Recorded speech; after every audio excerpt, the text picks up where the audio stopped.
Bom pessoal, hoje a gente vai fazer um vídeo um pouquinho diferente, tá? Por que eu tô falando isso? Porque eu vejo muitos comentários aí no YouTube, né? Com algumas perguntas inteligentes, algumas nem tanto. E a gente justamente vai abordar algumas coisas aqui, tá? Nesse vídeo, justamente para vocês entenderem como que é o nosso jeito de trabalhar, tá? Então a gente está com essa Sportage de 2002, o carro acabou de completar 100 mil quilômetros, exatamente 100 mil quilômetros.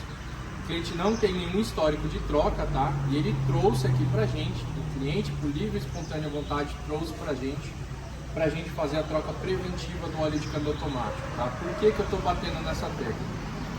Tem alguns, tá? Mas a gente não pode fazer da exceção uma regra, mas tem algumas pessoas, né, que falam, que defendem a montadora, falam, mas o manual da montadora fala para não trocar o óleo. Pessoal, isso aí é um assunto muito velho já, né? A gente já vem batendo muito na tecla aqui.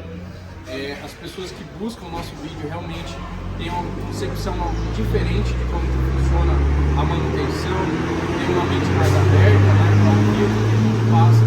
E dentro disso, né, a gente vai passar algumas coisas, algumas questões aqui para vocês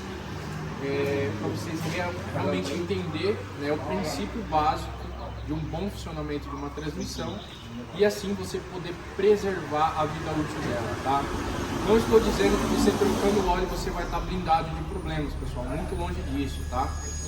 A gente está com uma transmissão de um Corolla 2005 desmontada na bancada, a gente está fazendo a reforma completa dela, justamente por quê? Por conta de não trocar o óleo de câmbio. Parece que é uma coisa clichê, mas não é, pessoal.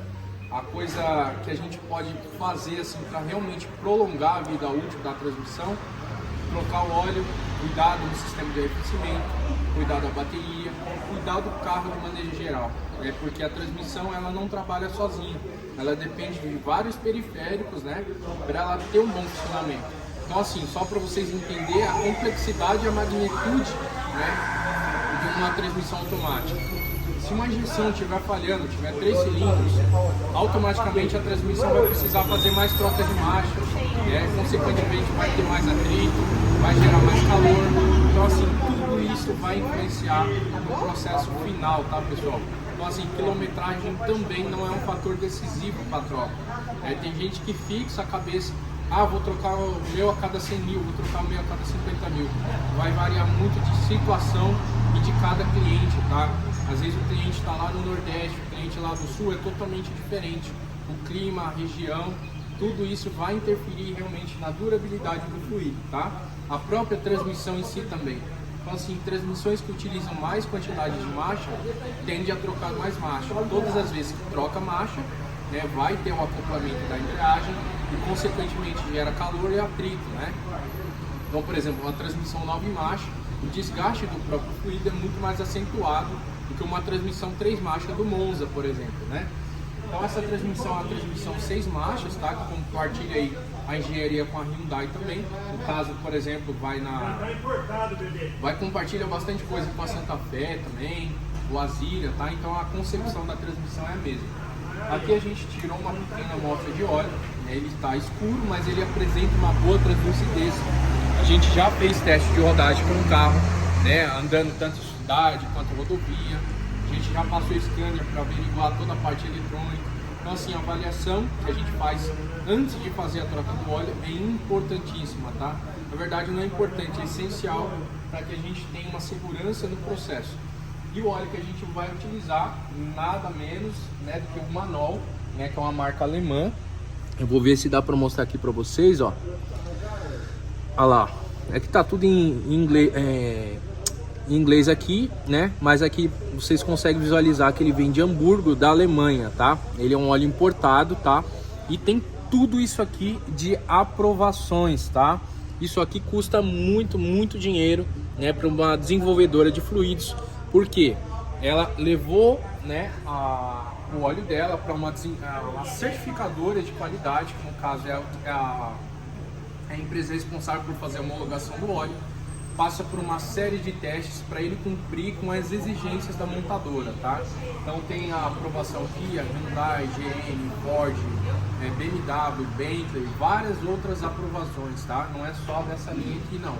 Então assim, isso é muito custoso, custa na casa de milhões de dólares mesmo para obter cada letrinha dessa aqui, tá, pessoal? Então realmente a gente tem que focar na qualidade, né? Então a gente vai utilizar esse galãozinho, ele tem 10 litros, tá? Que é a quantidade que a gente vai usar aqui para fazer a troca, né, do fluido da transmissão. E essa transmissão tem um agravante também, né? A gente não tem acesso ao filtro, né? Tem um filtro na transmissão, mas a gente não consegue acessar ele de uma forma viável, tá? Porque somente consegue trocar quando desmonta a transmissão inteira, realmente para uma reforma, tá? Então justamente por conta disso, né, tem que fazer uma troca um pouquinho antecipada para não ter a saturação do filtro do câmbio automático, tá? Justamente porque o óleo, além de vários outros aditivos, tá? Ele tem aditivos detergentes e dispersantes que auxiliam na limpeza interna da transmissão. Então essa máquina aqui é o que a gente utiliza para fazer a troca e depois eu vou ensinar para vocês aí o procedimento. Então aqui, pessoal, a primeira etapa que a gente tem que fazer realmente é drenar, por incrível que pareça, né?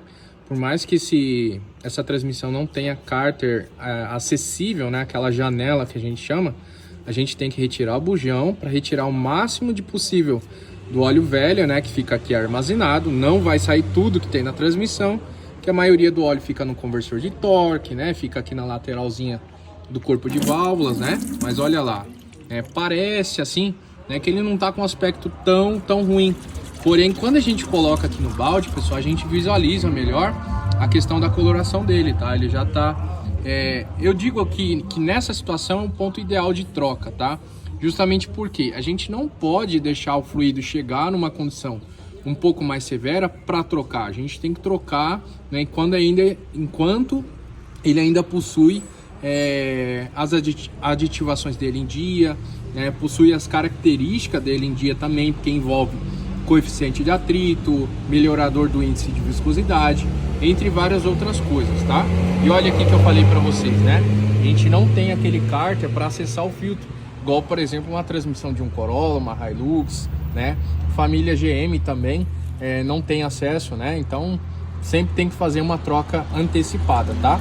Aqui dentro fica o conversor de torque, olha o tamanho dessa peça que fica aqui dentro, né, pessoal? Só ela armazena mais ou menos 2,5 litros, tá? Aqui vai mais ou menos mais meio litro, 700 ml. E também fica muito óleo nas linhas aqui de lubrificação, né? Nas mangueiras, um pouquinho ali na parte do radiador, né? Porque tem uma parte separada, enfim, né? Mas eu digo sempre para vocês, troquem o fluido enquanto ele ainda está bom, né? Em boas condições de troca. Porque depois que ele já está deteriorado, né? Ele pode realmente ter afetado algumas coisas dentro da transmissão. Ele otimiza a performance da transmissão, justamente porque ele tem a capacidade de resfriar a transmissão, né? A capacidade de ser anti-espumante, que é essencial para a vida útil do próprio fluido, né? Que evita cavitações, um monte de coisa. Então assim, tem que trocar enquanto ainda está em boas condições. Mas olha aqui, ó o que eu falei para vocês, saiu 5,5 litros, mas olha a coloração do óleo. E toda essa espuminha formada aqui, pessoal, ó, olha lá, focou certinho. Isso aqui é um indício, né, de que já está começando a perder as características, né? Lembra que eu falei para você que o óleo tem que ser anti-espumante? Porque a espuma ela é gerada pelo próprio processo, né, o movimento dentro da transmissão, é natural. E por isso que ele possui o aditivo de anti-espumante, justamente porque é previsível, né, que isso aconteça. Só que a espuma não é essencial para dentro da transmissão, justamente porque quando a bomba puxa esse óleo, né, que ele está com bastante espuma e tudo mais, na hora da aplicação hidráulica lá dentro dos pacotes, né, ele não vai ter a mesma eficiência. Logo, né, aquele pacote de embreagens não vai ser uma aplicação bem efetiva e pode gerar um superaquecimento, né? E também gera cavitação na bomba, que é a alteração da pressão em função do volume. Então isso aqui, ó, é um sinônimo, né, de já tá começando a perder as características do próprio fluido. Agora o que a gente vai fazer? A gente vai buscar a conexão, que a gente vai fazer por essa mangueira, né, e colocar os adaptadores da máquina para poder acessar e fazer a troca ali. Eu vou mostrar para vocês o abastecimento, né, só para vocês acompanhar a coloração do fluido. Olha lá, dá uma aproximadinha, Vitor. Bem top mesmo, né, pessoal? E a máquina já vai registrando automaticamente a quantidade, né, porque ela tem uma balança bem sensível, tá? Não é nada analógico, é tudo digital já. E já a gente vai fazer o abastecimento da transmissão e em seguida fazer a troca do do restante do óleo que eu falei para vocês, que fica no conversor e tudo mais. Enquanto isso, a máquina já está conectada com as duas mangueiras já também. Olha lá, mangueira em cima e uma embaixo. E depois que finalizar aqui eu vou mostrar para vocês. Então aqui a gente está fazendo o processo de adição, né? O óleo novo está passando por esse visor aqui, tá, pessoal? A gente não está fazendo a troca por enquanto. A gente está abastecendo o cárter, né, na mesma quantidade de óleo velho que saiu. Então ali saiu 5,5. A gente configurou 5,5 aqui, né? E a gente justamente está abastecendo porque na hora que funcionar o carro, né, já esteja com óleo novo lá dentro do cárter, tá? Para a transmissão já puxar óleo novo e aquele óleo velho, né, já sendo captado por a outra mangueira lá da transmissão, tá? Então, mangueira mandando e mangueira vindo, né? Olha lá onde é feita a conexão. Não tem nada de bujãozinho, de pressão, nada. Aqui é linha de lubrificação, tá? Olha lá. Tá vendo? Que é tudo por mangueira. Não tem nada de gambiarra igual algumas outras máquinas fazem, né? Agora a gente efetivamente iniciou o processo de troca, né? Aqui já o óleo novo sendo mandado para a transmissão e a transmissão mandando para a máquina, tá? Como que funciona, pessoal? Muita gente me pergunta isso. As pessoas acham que a máquina suga o óleo. Não pode ser por esse princípio, tá? Até porque é impossível. Como que funciona? A transmissão tem uma bomba e a máquina também tem uma bomba, tá? Então a bomba da transmissão manda e a bomba do carro manda para cá. Só que só é possível mandar pela bomba do carro quando o carro está ligado, né? Porque aí o motor liga e automaticamente ele começa a girar a bomba da transmissão, tá? Então só é possível retirar aquele óleo, né? Fica no conversor e tudo mais, igual eu expliquei para vocês, com o carro ligado, tá? Com o carro desligado é só o processo de drenagem mesmo, tá? O que a gente fez com o carro desligado é adicionar o óleo via máquina, tá? Isso aí dá para fazer tranquilamente. Aqui desses lados vocês já percebam, né, que o óleo já está totalmente translúcido, né, novinho, porque praticamente já foi trocada a quantidade total, né? E a outra quantidade, né, que a gente sempre coloca mais é para auxiliar na limpeza interna e também fazer o procedimento de nível no final. Para fazer o nível, pessoal, a gente vai fazer por esse bujãozinho, tá? Ele tem uma chave quadrada aqui. Temperatura tem que estar entre 50 e 60 graus. Tá exatamente a 56. E a gente vai retirar esse bujão, tá? Se vazar óleo, a gente deixa vazar até terminar de escorrer. Se não vazar, a gente tem que colocar óleo a mais, tá? A gente colocou cerca de 600 ml de óleo a mais. Então vamos visualizar aqui. Por aqui a gente já consegue identificar a coloração do fluido, né, pessoal? Olha lá. Já coloquei a quantidade boa mesmo para justamente vazar o excesso, auxiliar numa limpezinha também, né? E a gente já fazer a correção de nível, tá? Porque por incrível que pareça, a gente pega muita situação de carro que está abaixo do nível. E é normal vazar isso aqui, né? Não vai ficar abaixo não o nível. O procedimento é exatamente esse, tá? E olha a coloração desse fluido que ficou dentro da transmissão já, né? Dá para ver a luz perfeitamente através do óleo, que isso é o aspecto mais importante de tudo, né? Pessoal, a gente finalizou o carro, né? A gente também aproveitou, fez a troca do óleo de motor que o cliente pediu, né? Vocês lembram como que estava aqui o cofre antes, né? A gente fez toda uma limpeza bem bacana, né? Olha aí, ó, tudo limpinho. É superficial, é claro, né? O que eu quero passar para vocês? Na hora que a gente estava fazendo o procedimento de nível, saiu bastante, mais do que os 600 ml que eu tinha adicionado, né? Para deixar em excesso, justamente para corrigir. E o fluido, ele estava daquela cor, né? Porque a gente detectou aqui que foi trocado o óleo de câmbio desse carro, né? Tem uma etiqueta aqui no capô, não posso mostrar para vocês, infelizmente, né? Mas, ó, só para vocês acompanhar, tem duas etiquetinhas ali. E uma das etiquetas está mostrando o óleo que colocou, que por sinal colocaram o óleo errado. E, né, também deixaram fora de nível, né? Deixaram com nível a mais o fluido da transmissão. Por quê? A gente utilizou 10 litros, né? E aqui tem quase 12. Então tem cerca de 1 litro e 800, 1 litro e 900 a mais. O que isso causa, pessoal? Principalmente a médio prazo, né? Um superaquecimento da transmissão. Justamente porque quando o fluido está acima do nível, né? Ele começa a encostar em partes móveis, onde ele não deveria. Por exemplo, começa a encostar numa engrenagem, uma corrente. E esse movimento, né? Quando o carro está funcionando, né, gera bolhas. E lembra que eu falei para vocês o que as bolhas, a espuma causa no sistema? Superaquecimento, gera trancos, né, uma série de problemas, tá? e causa problema na transmissão. Então fizeram um procedimento errado, né, aqui com a troca de óleo que fizeram, né? Não posso mostrar para vocês onde fez, mas mais um alerta, não é para denegrir a imagem de ninguém, tá? Só um alerta, porque tem que seguir o procedimento, temperatura, carro funcionando, né? Tem toda uma etapa que tem que ser seguida e obedecida, justamente para não acontecer esse tipo de situação. Só para vocês terem uma noção, né, o fluido ele tem uma expansibilidade de até 30% do seu volume.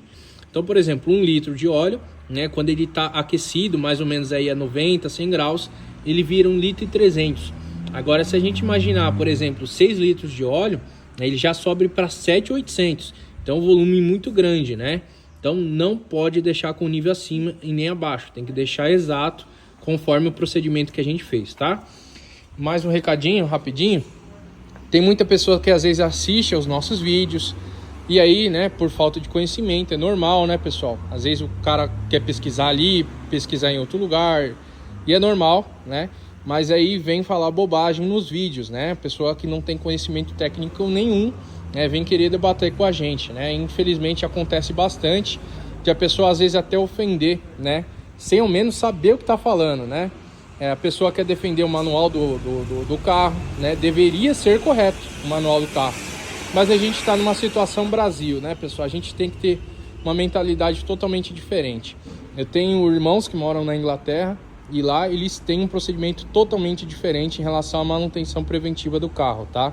O próprio manual, seja lá na Inglaterra, seja no Japão, Estados Unidos, tem procedimentos marcados direto no manual do carro, tá? Do proprietário. Isso está mudando aos poucos, tá? A própria Toyota, que antigamente falava que não precisava trocar o óleo de câmbio, né? Depois de um tempo começou a fazer trocas parciais nas próprias concessionárias e agora eles indicam, né, uma troca a cada 40 mil quilômetros. Eu vou deixar uma foto aí para vocês, né, de um mostradorzinho aí de frasquinhos de óleo da Toyota, tá? Só para vocês terem uma ideia de um exemplo que eu estou querendo passar para vocês, né? E algumas montadoras estão começando a mudar isso aí no Brasil, né? Por que antes, quando o óleo era menos desenvolvido, não precisava trocar e agora que o óleo tem muito mais tecnologia, o carro está precisando trocar? É uma questão do próprio público, né, que está começando a exigir e as montadoras estão começando a enxergar isso aí aos poucos, tá? É um processo lento, né, mas que graças a Deus está tomando um rumo correto, né? Então, para essas transmissões a gente indica a troca entre 40 e 50 mil quilômetros ou 4 anos, tá? Utilizando o óleo homologado dentro da especificação e, claro, no regime normal de uso, né? Se você usa em muita situação de trânsito, aí a situação é totalmente diferente, tá? Quem tem uma opinião contrária pode vir educadamente conversar com a gente, tá? Lógico, sabendo exatamente o que está falando, pessoal. Por quê? Às vezes a pessoa assiste algum vídeo, vê alguma informação, né, de uma fonte não tão confiável, de um profissional que não tem certificações, né? Diplomas e tudo mais, e aí às vezes acaba falando que não deve, tá bom?